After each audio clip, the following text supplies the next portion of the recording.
자, 30대 초반 여성의 강남 아파트를 다시요, 죄송합니다. 강남 아파트를 꿈꾸는 어떤 30대 초반 여성의 사연이 있어가지고 제가 여러분들한테 한번 소개를 해드리려고 합니다. 안녕하세요. 30대 초반 미혼 여성입니다. 직장은 강남이고요. 현재 거주지는 성동구입니다. 저는 지방에서 올라왔어요. 그래서 주거 안정에 대한 열망이 되게 컸죠.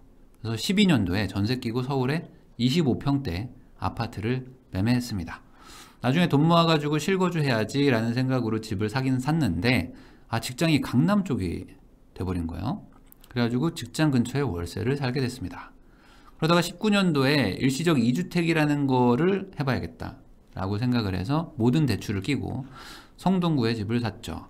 영끌 중에 영끌이었지만 기존 아파트를 매도하면 우선은 되니까 어쩔 수 없다 라고 생각을 하고 월급의 대부분을 이자로 냈지만 저는 참아가면서 냈었습니다. 그리고 20년도에 기존의 집을 팔았습니다. 그리고 대출도 갚았죠. 이제 1억이 남았습니다. 사실 처음에 집을 살 때는 주거 안정을 위해서 내 집을 갖겠다 라는 생각으로 산 건데 시간이 지나고 나니까 부동산이 재테크가 되더라고요. 운이 좋게 시기를 잘 탔다고 생각합니다. 현재 살고 있는 집도 실거주 2년을 거의 다 채워갑니다. 엄청 열심히 산 분이에요. 원래 3남매가 같이 살려고 32평대 집을 샀었어요. 그런데 언니가 작년에 결혼을 했고요.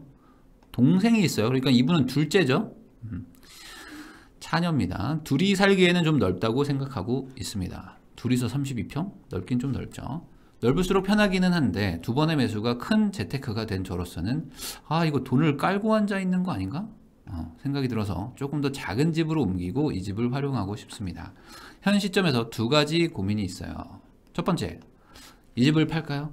아니면 전세 내놓을까요? 그리고 저는 월세 갈까요? 그리고 상급지를 끼고 살까요? 그러니까 상급지로 업그레이드 하겠다는 거죠. 그리고 두 번째, 반전세로 그냥 월세를 받을까요? 그러면서 돈을 좀 모을까요?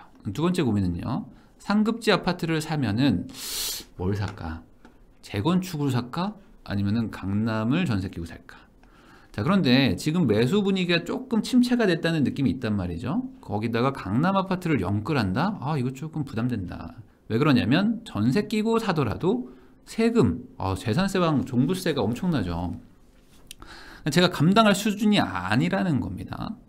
거기다 갈아탈 때 이제 또 세금도 나오고 막 하니까 선택이 좀 신중해집니다 라는 내용이었어요. 어때요? 처음에 제가 30대 초반이 강남을 꿈꾼다고 제가 제목을 써놓으니까 무슨 말도 안 되는 얘기야 라고 생각하셨을 수도 있는데 생각보다 현실적인 고민이 될 수도 있겠죠.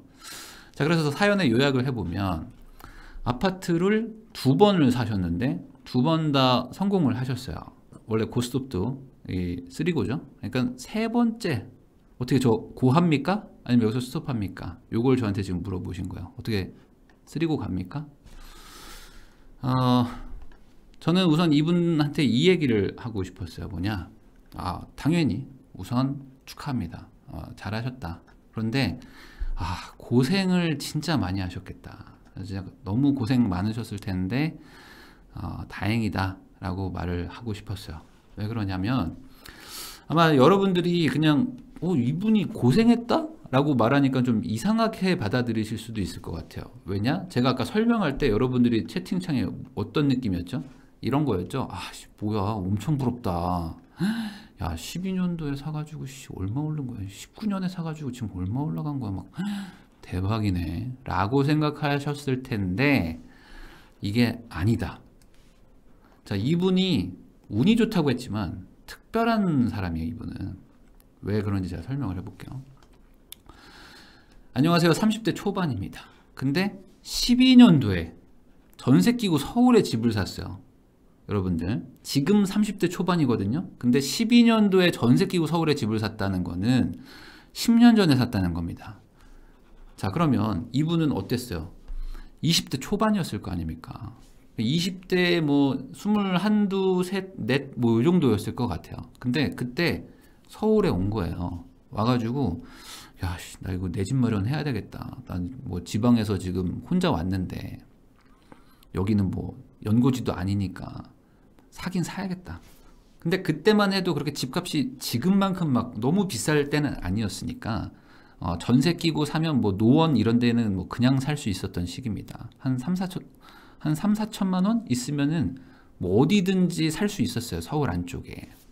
그래서 이분은 내 집 마련이라는 그냥 그거 하나를 가지고 산 거예요. 근데 그 다음에 어떤 일이 일어났죠? 이분이 여기에서 샀어요. 여기서. 자, 2008년에 미국에서 서브프라임 모기지가 터집니다. 근데 이게 우리나라한테 그렇게 안 왔어요. 강하게 안 왔습니다. 그래서 이게 쭉 올라가요, 다시. 그러다가 2009년에 터진 거예요, 우리나라는. 정확하게는 2009년에 본격적으로 위기가 오면서 팡 터졌죠. 그리고 나서 다시 회복을 합니다. 생각보다 우리나라가 금융위기를 금방 극복한 나라거든요.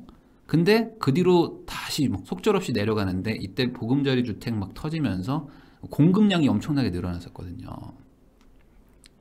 근데 이분이 여기서 산 거예요. 이쯤에서. 이게 한번 내려갈 때 이제 20대 초반이었기 때문에 내 집 마련해야지 라고 산 거죠. 그러고 나서 하락을 맞은 겁니다. 그래서 제가 여기다 써놨잖아요.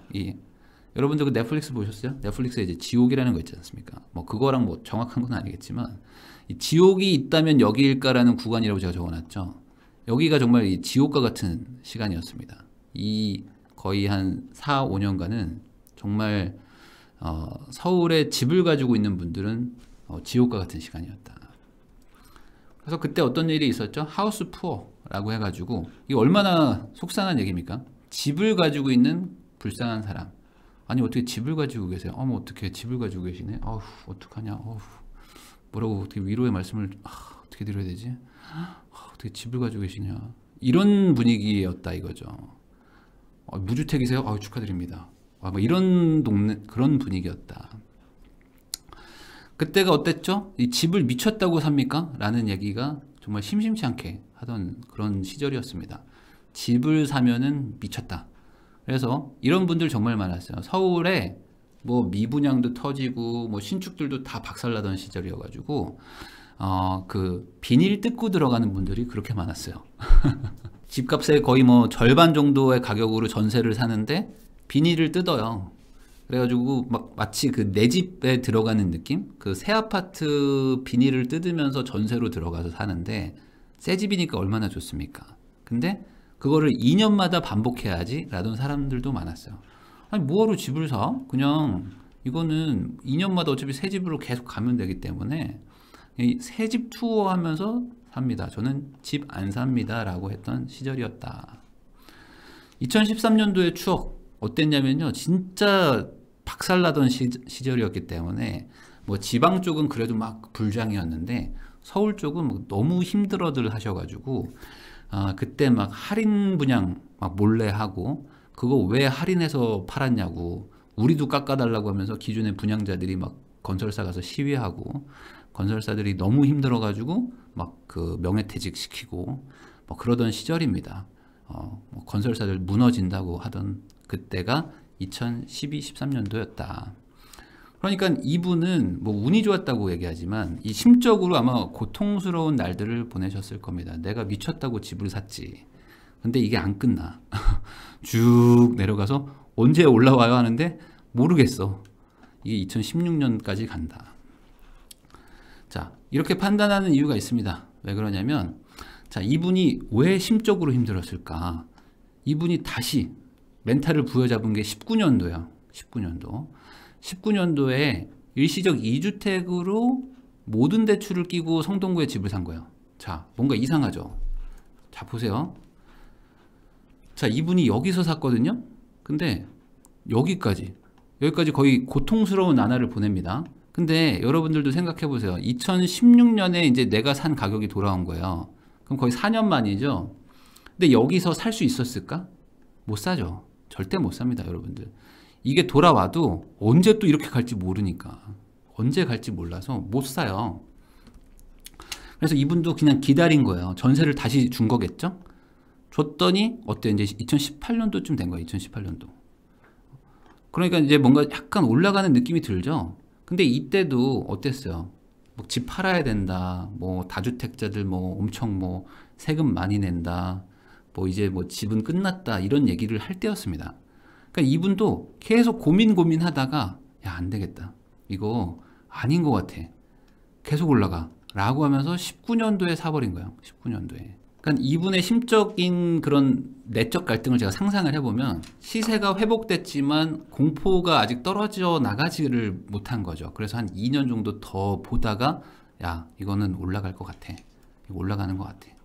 그래서 야, 이거 아니구나. 이거 이대로 가면 안 되겠다 해서 그동안 모아놓은 돈을 가지고 또 사신 거죠. 그래서 이때 삽니다. 19년도에 사시고 20년도에 파셔. 20년에. 그러니까 이렇게 파는 거죠. 첫 번째 산 게 여기 이 한 90 얼마쯤에 사가지고 120 얼마에 파신 거니까 거의 한 뭐 25% 30% 정도 최소한 평균적으로 오르는 그 구간을 버틴 것이다. 물론 이 지옥의 구간을 버텼기 때문이겠죠. 그러니까 운이 좋게 시기를 잘 탔다고 생각하는데 그건 아닌 것 같고요. 그리고 실거주 2년을 했다. 저는 이게 보니까 이분이 투자 마인드도 좀 있는 것 같고요. 그리고 좀 부동산에 대해서 좀 공부를 좀 한 것 같아요.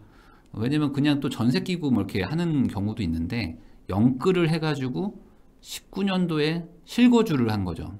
실거주를 해야지만 세금을 피할 수 있을 것 같았으니까. 그래서 아예 실거주로 들어가면서 월급의 대부분을 이자로 내가면서 버틴 거예요.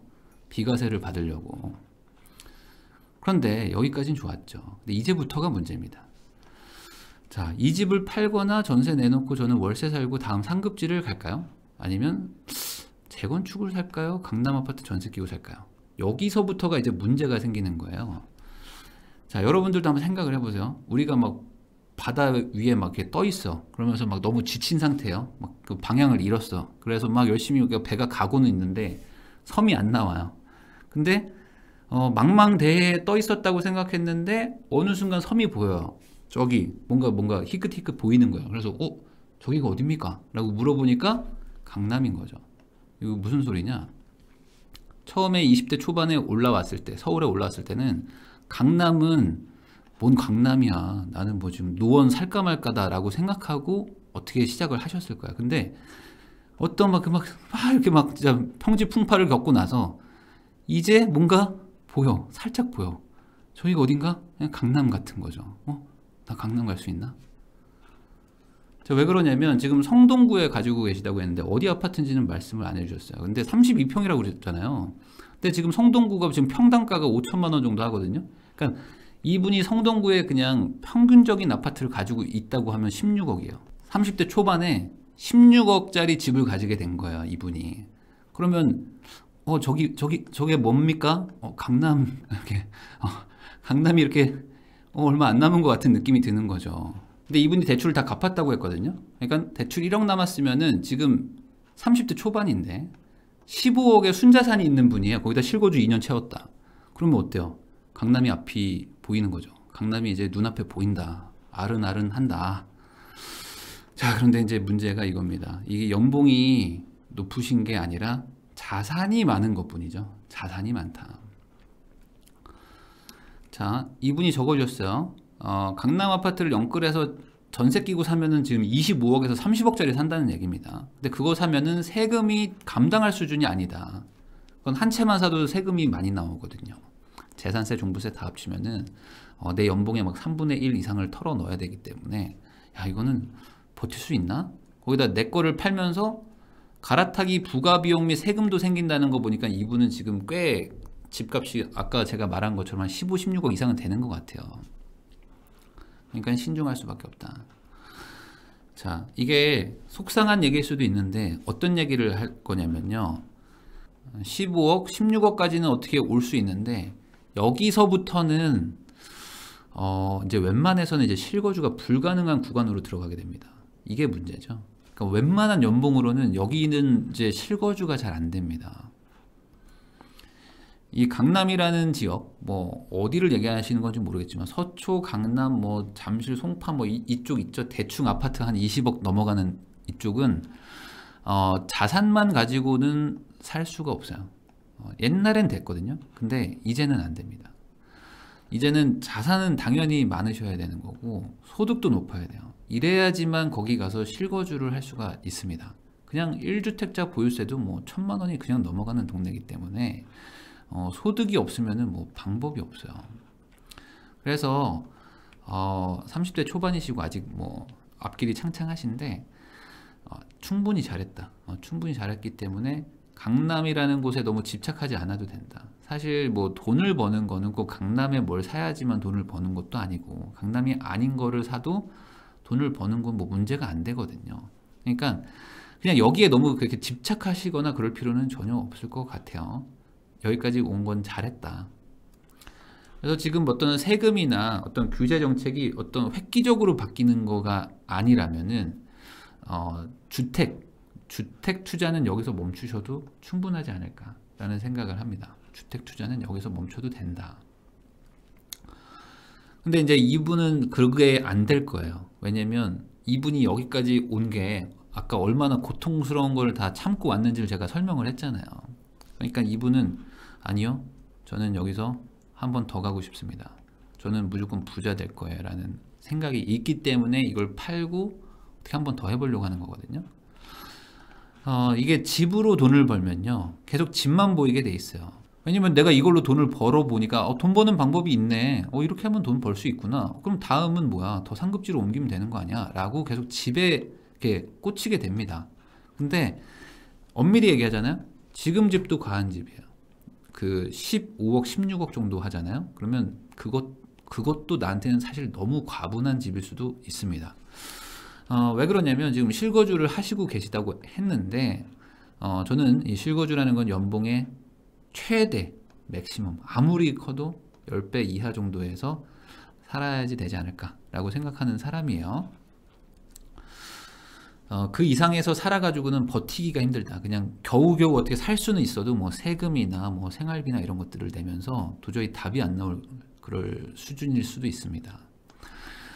자, 보세요. 원래 3남매랑 같이 살려고 32평대를 샀는데 언니가 결혼하면서 동생과 둘이 살고 있어요 라고 하셨으니까 지금 있는 집 뭐 대출 1억밖에 없으니까 15억 다 현금이잖아요. 그거 그냥 전세 주시고 나오는 게 어떨까. 그리고 아직 나이가 또 어리시기 때문에 뭐 지금 뭐 결혼한 것도 아니고 그냥 동생하고 같이 월세로 방 2개짜리 이런 데로 오시면 충분할 것 같아요. 그러면 뭘 가지고 돈을 벌어야 됩니까? 현재 어떤 규제와 정책상에서는 이 정도면 주택은 충분히 하신 겁니다. 더 하기가 쉽지 않거든요. 내 연봉과 이런 거 상황을 봤을 때. 그러면 주택이 아닌 걸로 한번 돈을 공부를 해보는 건 어떨까. 제가 보니까 투자 마인드도 좀 있고 나름 또 그 진중하신 그런 성향이신 것 같으니까 부동산을 떠나지 마시고 주택이 아닌 다른 거에서 한번 해보는 것도 좋을 것 같다. 지금 중요한 건 뭘까요? 지금 이분한테 가장 중요한 거는 바로 이겁니다. 결혼 준비죠.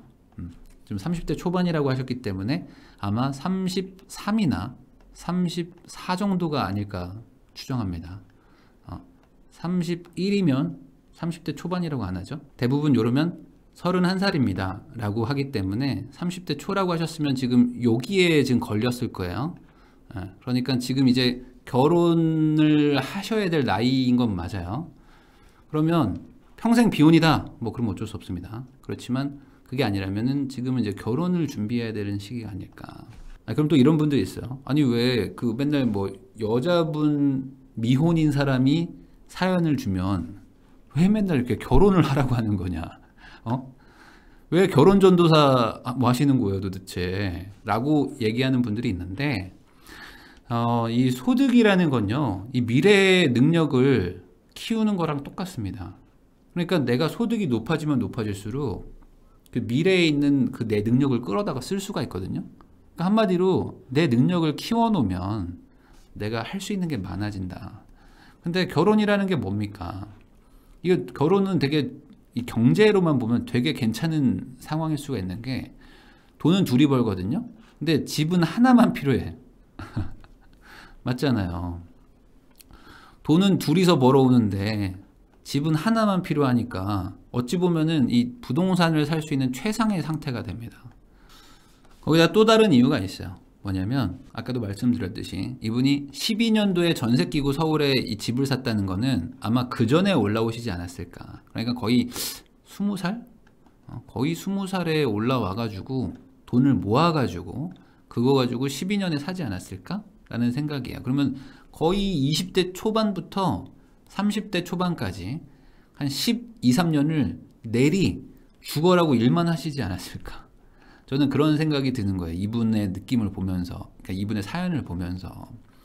그래서 이 결혼이라는 거야말로 정말 타이밍이 중요한데, 이 타이밍이 언제까지나 오는 건 아니다. 그러니까 어느 정도 또 돈을 좀 벌었으니까 지금은 이 비혼이 아니라면, 난 평생 결혼 안 할 거야, 이런 게 아니라면은 결혼을 준비하는 타이밍이지가 않을까 지금. 제가 속상한 부분은 이 부분이었어요. 뭐냐, 저는요 원래 3남매가 같이 살려고 32평대의 집을 샀다. 근데 언니가 결혼을 했어요. 그래서 이제 동생과 또 둘이 살기에는 좀 넓다고 생각해. 그러니까 이게 무슨 소리냐면요, 이분은 가족을 챙기는 게 약간 기본인 거예요. 그러니까 가족은 내가 챙겨야 되는 사람이거든요, 이분은. 그러니까 이분은 가족을 챙기는 거가 당연하다고 생각하는 분이에요. 그러니까 20대부터 한 10몇 년간 가족, 우리 3남매가 같이 서울에서 살아야지 라고 하면서 계속 거기서 이렇게 어떻게든 막 악착같이 하신 것 같아요. 그래서 저는 이제 가족 그만 챙겨라, 이제. 이 사연자분 이제 가족 그만 챙기세요. 가족 그만 챙기고, 솔직히 동생도 이제 나가라고 해. 동생도 나이가 많기 때문에 그냥 네가 나가서 알아서 원룸에서 살든지 뭐 알아서 하라고 하고, 본인의 인생을 챙겨야 되지 않을까. 지금 또 불려가지고 어떻게 뭐 동생 집도 해줘야 되고, 뭐 만약에 뭐 이런 생각이시라면, 뭐 부모님도 챙겨야 되고 이런 생각이시라면 그런 거 하지 말고 내 인생을 챙기자. 그리고 집으로는 충분히 잘 하셨고, 결혼을 하고 나서 또 다른 기회가 있을 수도 있으니까 결혼 준비도 좀 하시고, 그게 아니라면 그냥 뭐 집이 아닌 다른 걸로 한번 돈을 벌어볼 수 있는 방법도 있으니까 그쪽을 공부해 보는 것도 좋을 것 같습니다. 가족들 그만 챙기고 내 인생 챙기자.